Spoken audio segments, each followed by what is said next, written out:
I just wanted to say a poem to you guys. It's not written by me, it's actually written by a friend of mine.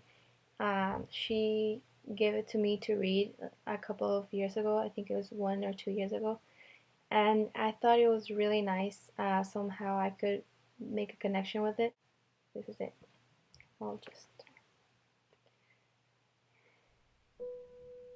The express train wouldn't be going anywhere tonight. He pocketed the remaining dreams between the veins of his palms and patiently waited for nothing. He never knew if he could taste her cherry chapstick, only to remember how her eyes kissed the moonlight.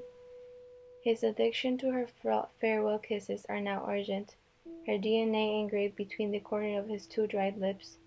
We remind him of careless nights, none of them wanted to remember, and he's been building a time machine ever since. Filled with sentences he had always finished for her. This will keep some gravity between them, because honestly this is how close he will ever get to her. Miles wasn't a name for a pothead. The name Miles itself held some sincerity. His dad said that he could be anything but a coward. Even if he bought love each night and gave it away to the next woman, as if this was some way to cover the cracks she drowned in. And even if Miles found a duplicate, he couldn't consult the blueprint. She chose a star to be the only gift she entitled herself to, and she had named it after him. Said it was the only melody she knew by heart. Questions were never asked, because the way he held her was enough to ensure he knew her story by heart. He found a tendency to blame it on her, while she blamed Jupiter because it was big enough to blame it for other sins. He blamed the spacious number that carved their irreconcilable boundary, age. And nothing will subdue how he felt for her, because he wasn't on the hunt for the girl who tore his dreams. He was searching for the one who kept them.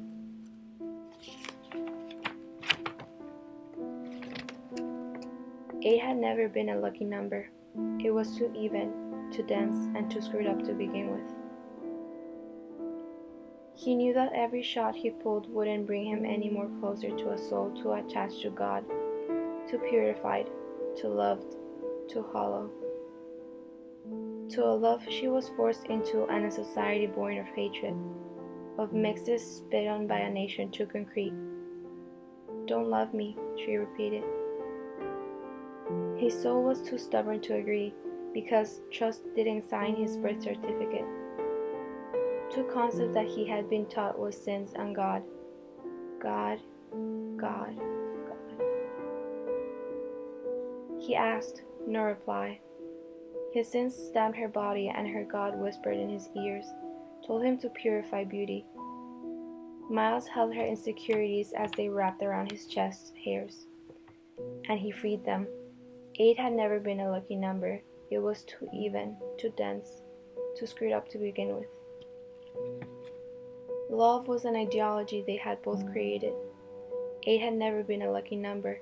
It was too even, too dense, and too screwed up to begin with. She was nothing, he was something. Just another girl with a worried wrinkle near her brow. A girl who was too alive, too even, too dense. Don't feel bad for the ones with the broken heart. Feel bad for the ones who gave up, who tried with nothing, who did beneath their covers on a Saturday night and had nothing to show for it. Because she didn't steal the stars, she stole a heart and shook it empty. Locked it because her morals were too fictional. For him, rejection was when her throat was too tied up to speak volumes, and when love became his nightmares, his last wish.